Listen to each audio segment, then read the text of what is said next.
이 시간 다 같이 기도하심으로 2월 16일 수요일 저녁 예배를 시작합니다. 은혜가 풍성하신 아버지 하나님, 주일 이후 3일 동안도 하나님의 은혜로 오늘 여기 있음을 감사하며 하나님의 은혜를 찬양하고 3일 밤 예배로 나아가기를 원합니다. 주를 향하여 갈망을 갖고 사모함으로 나아가는 모든 마음의 무릎을 꿇은 주의 백성들을 기억하시고 이 밤에도 마음 정성을 홀로 영광받아 주시옵소서. 오늘도 하나님을 찬송하고 기도하고 간구하고 나갈 때에 믿음으로 구하게 하시고 하나님이 들으시는 응답의 역사가 우리 삶에 체험되도록 주께서 성령으로 이끌어 주옵소서. 또한 우리가 드려야 할 말씀을 통하여 삶의 결단이 일어나게 하시고 믿음의 성숙과 성장이 동시에 일어날 수 있도록 은혜의 말씀으로 성령을 통하여 허락하여 주옵소서. 주께서 친히 함께 하실 줄 믿고 거룩하신 예수님의 이름으로 기도하옵나이다. 아멘.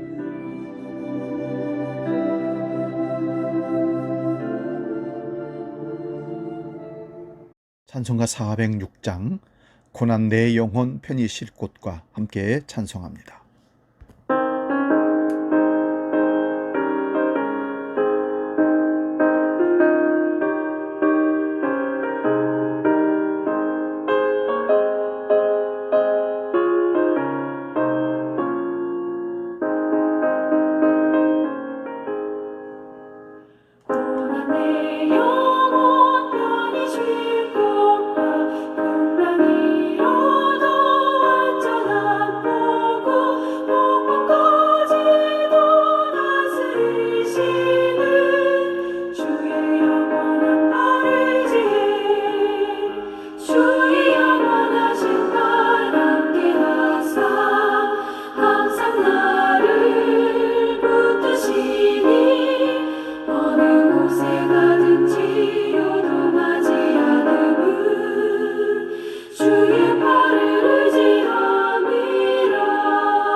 사도신경으로 신앙을 고백합니다.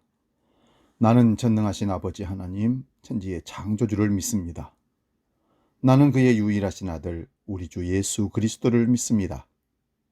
그는 성령으로 잉태되어 동정녀 마리아에게서 나시고 본디오 빌라도에게 고난을 받아 십자가에 못 박혀 죽으시고 장사된 지 사흘 만에 죽은 자 가운데서 다시 살아나셨으며 하늘에 오르시어 전능하신 아버지 하나님 우편에 앉아 계시다가 거기로부터 살아있는 자와 죽은 자를 심판하러 오십니다. 나는 성령을 믿으며 거룩한 공교회와 성도의 교제와 죄를 용서받는 것과 몸의 부활과 영생을 믿습니다. 아멘. 오늘 저녁 우리에게 주시는 하나님 말씀은 신약성경 갈라디아서 2장 17절에서 21절의 말씀입니다. 이 말씀 봉독할 때에 살아계신 주님의 음성을 들을 수 있기 바랍니다. 갈라디아서 2장 17절에서 21절까지 말씀입니다. 봉독합니다.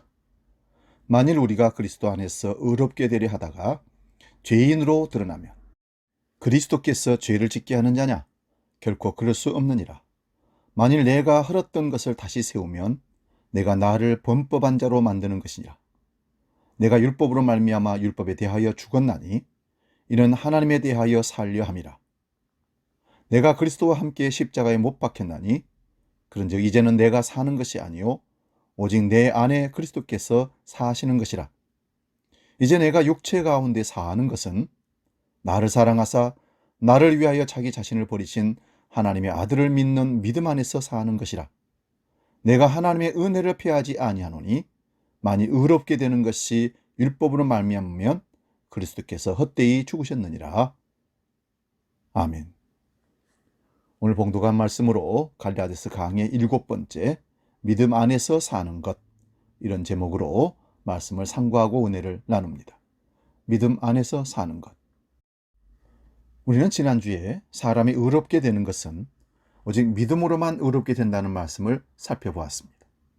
여기서 믿음이란 내가 주체가 되어 믿어주는 믿음이 아니라, 믿음의 행위가 아니라 예수 그리스도의 믿음, 예수 그리스도의 신실함, 예수 그리스도께서 하나님 아버지의 모든 언약을 신실하게 다 이루어내신 것을 은혜로 믿게 되는 믿음을 말합니다. 이것은 사람에게서 나온 것이 아니기에 누구도 자신의 믿음이 자신의 행위나 공로인 양 자랑할 수가 없다고 했습니다. 이것이 율법 외에 나타난 하나님의 한 의가 되는 겁니다. 그러면 이렇게 믿음으로 의롭다함을 받은 사람은 어떻게 삽니까? 지난주에 바울 사도가 베드로를 책망한 이유는 베드로와 그 일행들이 이방인과 함께 식사를 하다가 예루살렘의 야고보에게서 온 사람들로 인하여 외식한 일로 책망을 받았습니다. 유대인이나 이방인이 다 주 예수의 은혜로 구원을 받는데 다시 율법적인 행위로 돌아가는 베드로를 향하여 공개적으로 책망하였던 것이죠.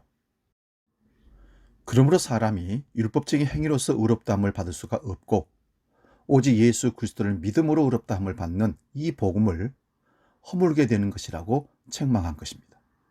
바울의 이런 주장에 대하여 율법주의자들이 반박을 합니다. 이런 반박은 두 가지로 볼 수 있는데, 하나는 예수님을 믿지 않는 유대주의 전통을 지키는 사람들입니다.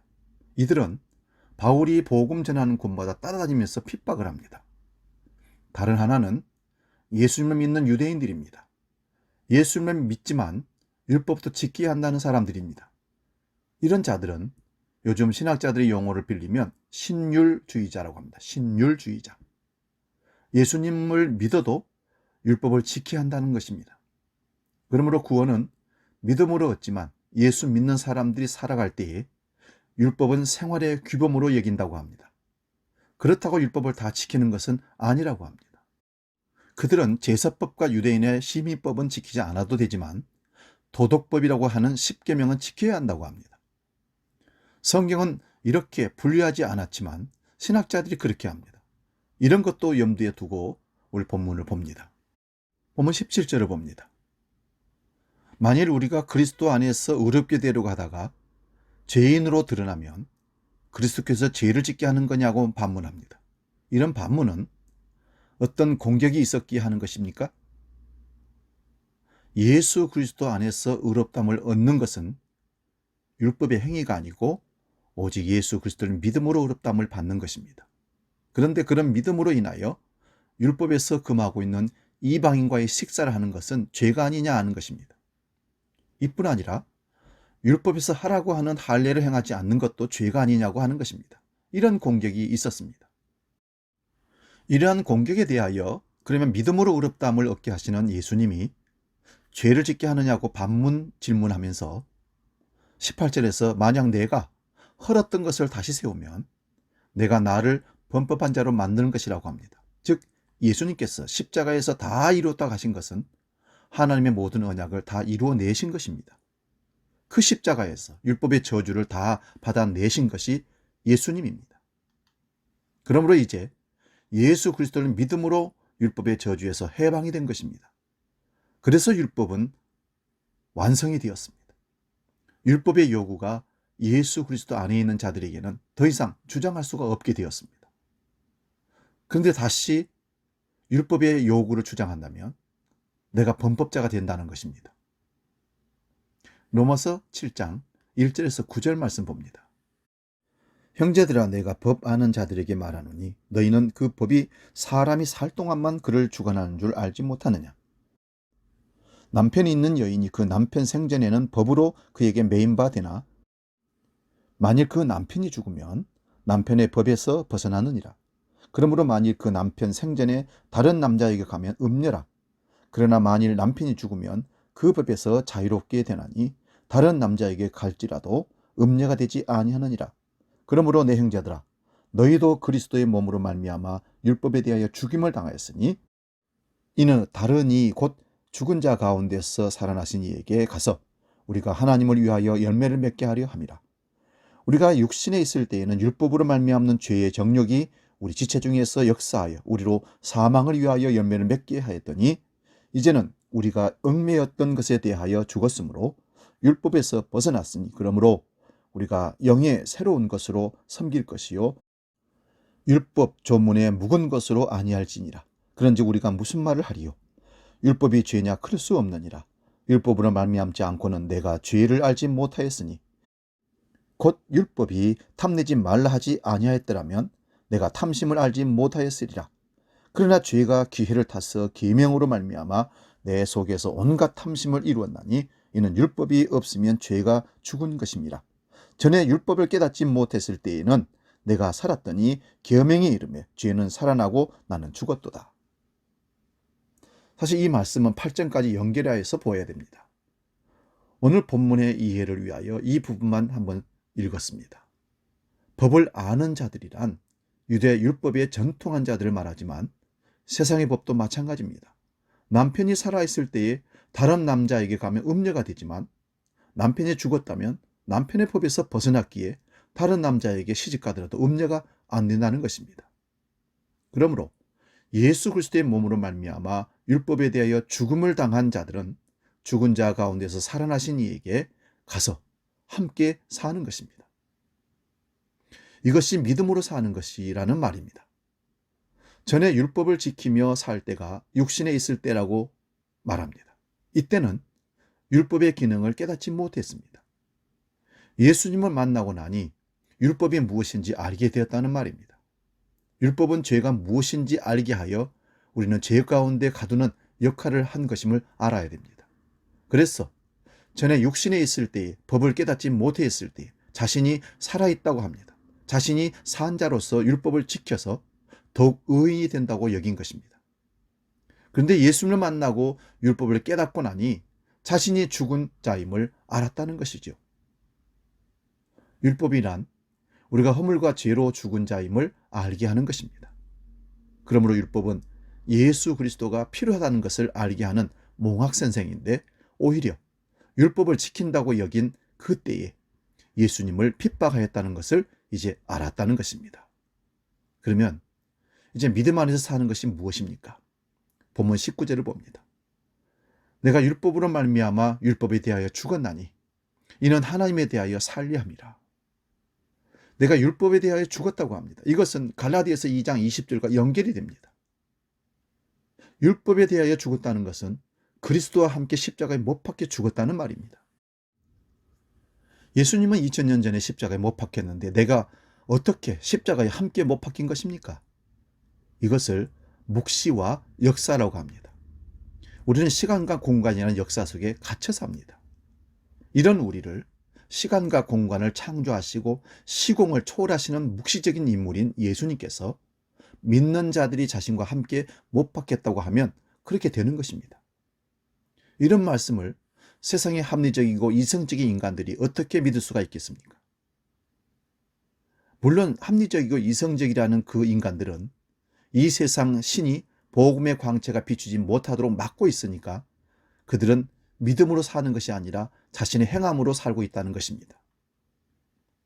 하나님의 생명으로부터 끊어져 있었기에 나올 것이라고는 자기들의 제한된 자원으로 살 수밖에 없기에 오직 눈에 보이는 것에만 모든 것을 걸고 살아가는 것입니다. 이런 자들이 복음을 듣고 믿는다는 것은 하나님께서 창세전에 맺은 아들과의 언약대로 그 십자가의 피로 재창조하셔야만 믿게 되는 것입니다. 그러므로 믿음은 은혜의 선물이기에 성령이 아니고서는 예수님을 믿을 수가 없습니다. 그러므로 믿음 안에서 산다는 것은 율법에 대하여 죽은 것이며 또한 자기 자신에 대하여 죽은 것입니다. 그런데 내가 죽었다는 말씀이 무엇입니까? 나는 지금 엄연히 살아있습니다. 우리가 살아있다는 것은 지각을 통하여 알게 됩니다. 내가 만져지고 느껴지고 생각하고 그 여기는 모든 것들, 우리가 살았다는 증거지요. 여러분, 이것이 과연 살아있는 것이 맞습니까? 이것이 꿈이 아닙니까? 그래서 모든 것을 의심해 보겠다고 나선 사람이 철학자 데카르트입니다. 이 사람이 결론을 내리기는 모든 것을 다 의심하지만 의심하고 있는 나는 의심할 수가 없다는 것입니다. 이것을 진리로 여깁니다. 그래서 생각한다, 고로 나는 존재한다. 유명한 명제를 남겼습니다마는 그렇게 의심하며 생각하는 그 존재가 허물과 죄로 죽은 자라는 사실을 결코 생각하지는 못하는 것입니다. 그러므로 내가 그리스도와 함께 십자가에 못 박혔다고 하는 것은 율법에 대하여 죽은 자이며 나 자신에 대하여 죽은 자라는 말입니다. 나에 대해서 죽었다는 말은 내가 소원하고 욕망하며 살아가는 모든 것에 대하여 죽었다는 말입니다. 그런데 문제는 예수님을 믿는다고 하지만 우리 안에서는 계속해서 예수님을 위하여 살고 예수님을 주와 그리스도로 믿고 살기보다는 여전히 내가 주인이 되어 나를 위하여 살고 있는 모습을 보게 됩니다. 이것이 예수님을 믿지 않아서 나오는 모습이 아니라 예수님을 믿는 자들에게서 나오는 갈등입니다. 예수님을 믿지 않는 사람은 이미 죽어 있기 때문에 이런 갈등이 나오지 않습니다. 고민할 필요도 없지요. 그러므로 믿음으로 산다는 것은 내가 스스로 자기를 부인하고 금욕적으로 살아간다는 것을 말하는 것이 아니라 예수님께서 너를 죽은 자로 간주하고 다 이루어 가겠다는 예수님의 의지로 사는 것입니다. 좀 유치한 예를 한번 들어보겠습니다. 아주 말썽꾸러기들이 모인 교실이 있습니다. 어느 선생님의 말도 듣지 않습니다. 근데 그 학교에 전설과 같은 무서운 선생님이 계십니다. 이 선생님이 떴다고 하면 아이들은 쥐죽은 듯이 조용합니다. 이 선생님이 교실에 들어오면 하는 말이 무엇입니까? 오늘 너희는 죽었다고 복장해라. 그러면 이 선생님이 이 아이들을 진짜 죽이는 것이 아니라 반드시 조용하게 공부하도록 만들고야 마겠다는 선생님의 의지인 것입니다. 그러므로 내가 그리스도와 함께 십자가에 못 박아 죽였다고 하는 것은 예수님이 그렇게 다루신다는 것입니다. 마태복음 16장 24절을 보면 이에 예수께서 제자들에게 이르시되 누구든지 나를 따라오려거든 자기를 부인하고 자기 십자가를 지고 나를 따를 것이니라. 예수님께서 이 말씀을 언제 하셨을까요? 예수님께서 너희는 나를 누구라고 하느냐 물었을 때 베드로가 주는 그리스도이시오 살아계신 하나님의 아들이라고 합니다. 예수님께서 이것을 알게 하신 이는 헬육이 아니요 하늘에 계신 내 아버지께서 알게 하셨다고 말씀합니다. 그리고 자신의 고난을 말씀하시자 베드로가 말립니다. 그럴 수 없습니다. 이때 예수님께서 베드로를 향해서 사탄아 물러가라 하십니다. 그러면서 자기를 부인하고 자기 십자가를 지고 따라오라고 하신 겁니다. 그러므로 이 말씀은 베드로가 예수님을 위하여 대단한 일을 하는 것이 아니라 너를 죽은 자로 다루어 주겠다는 예수님의 의지요. 예수님의 열심을 말씀하고 있는 것입니다. 그러므로 내가 그리스도와 함께 십자가에 못 박혔나니 이제 내가 산 것이 아니요 그리스도께서 내 안에 사는 것이라고 하지만 여전히 나는 아직 육체 가운데 살아갑니다. 이렇게 육체 가운데 살아가지만 이제는 나를 믿고 사는 것이 아니라 나를 사랑하사 자기를 버리신 하나님의 아들을 믿는 믿음 안에서 사는 것이라고 합니다. 이것은 이제 방금 베드로의 경우를 말씀드린 대로 내 인생 내 마음대로 하지 못하는 삶을 살게 하신다는 것입니다.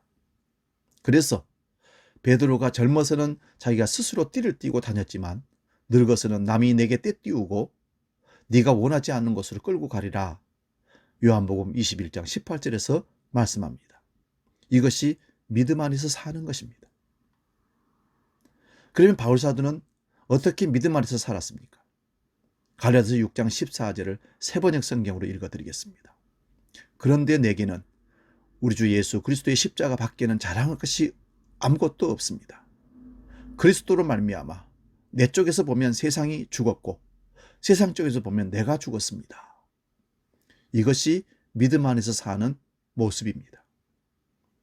바울이 예수님을 만나기 전에 율법의 의로는 흠이 없다고 살아왔고 하나님을 위한 열정은 그 어떤 자들보다 더 특별했지만 그 모든 것을 이제 배설물로 여기고 해로 여긴다고 하였습니다. 그 이유는 예수 그리스도를 알고 예수 그리스도를 얻는 것이 가장 귀한 보물 같은 존재이기 때문에 그렇습니다. 근데 우리는 아직 이런 수준이 되지 못합니다. 그러면 하나님께서 어떻게 하시겠습니까? 베드로처럼 바울처럼 우리를 다루어 가시는 일만 남아있는 것입니다. 나는 세상이 좋다고 달려가는데 하나님은 그러한 우리를 질투하시기에 그쪽으로 가지 못하게 막으십니다. 막는데도 자꾸 졸라대면 세상으로 가도록 허락도 해 주십니다. 마치 탕자의 둘째 아들처럼 유산로 챙겨주셔서 창기와 다 말아먹고 거지가 되어 죄인인 줄 알고 돌아오게 하십니다. 그런데 나는 그런 자가 아니라고 여기고 있는 자들이 있다면 이들이 아직도 율법주의자들입니다. 교회는 모두가 잃어버렸다가 찾아냄을 당한 자들이 모인 곳이 교회입니다. 그런데 여기서 감히 자기 자랑이 나온다는 말입니까? 결코 그럴 수가 없습니다. 여러분 생각해 보십시오. 다 탕진하고 돌아온 아들이 형님과 아버지와 사는 그 집에서 내 재산이 아직도 있다고 자기 주장을 할 수 있습니까? 성경 한 곳만 더 살펴보고 마치려고 합니다. 야고보서 4장 4절에서 6절 말씀입니다.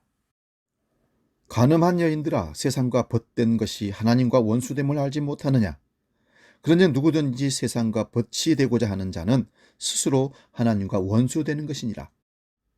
너희는 하나님이 우리 속에 거하게 하신 성령이 시기하시기까지 사모한다 하신 말씀을 헛된 줄로 생각하느냐? 그러나 더욱 큰 은혜를 주시나니 그러므로 일렀으되 하나님이 교만한 자를 물리치시고 겸손한 자에게 은혜를 주신다 하였느니라.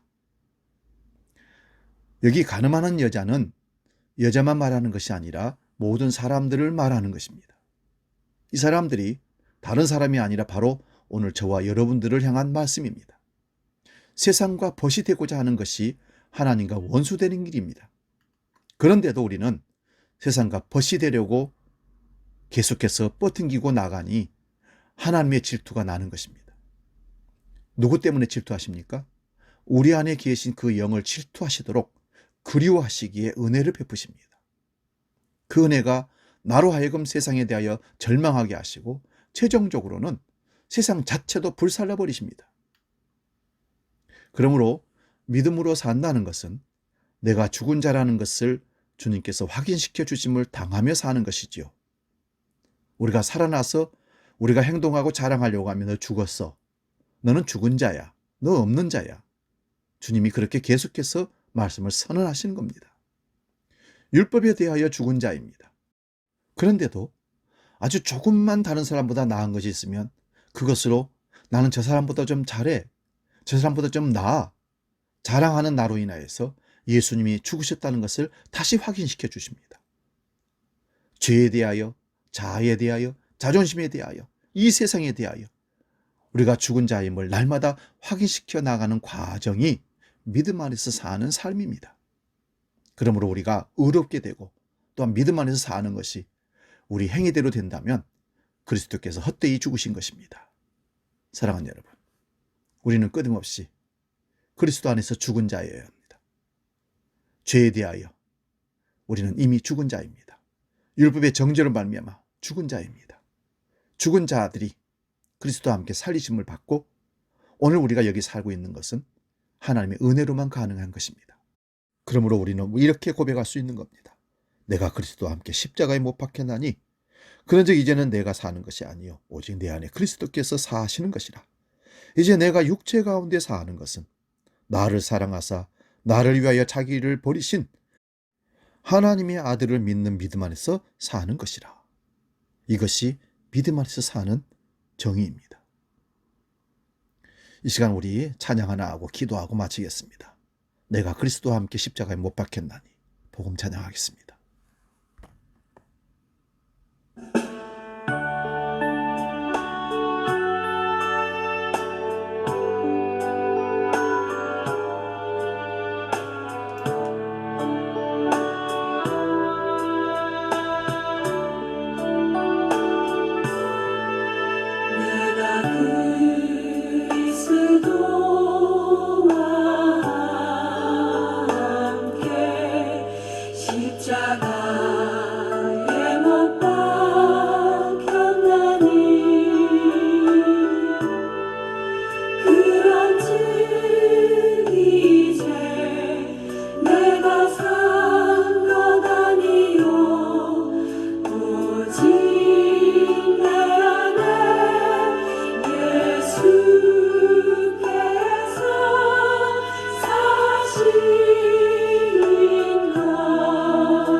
이 시간 우리 다 같이 기도하겠습니다. 내가 그리스도와 함께 십자가에 죽은 자입니다. 그러므로 우리는 주 안에서 아무것도 주님 앞에 내놓을 것이 없는 자입니다. 그럼에도 불구하고 우리가 살아있다고 자랑하고 의시되고 그런 교만함을 가지고 살아왔다면 하나님 용서해 주옵소서 회개하고 내가 그리스도 안에서 살고 있다는 사실을 인정합니다. 주 안에서 죽었고 주 안에서 사는 삶은 하나님의 은혜로만 가능한 것을 알고 믿음으로 의롭게 되는 것을 다시 한번 고백하면서 이 세상 끝날까지 주님 안에서 살겠습니다. 고백하는 시간 될 수 있기를 바랍니다. 기도하겠습니다.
기도하겠습니다.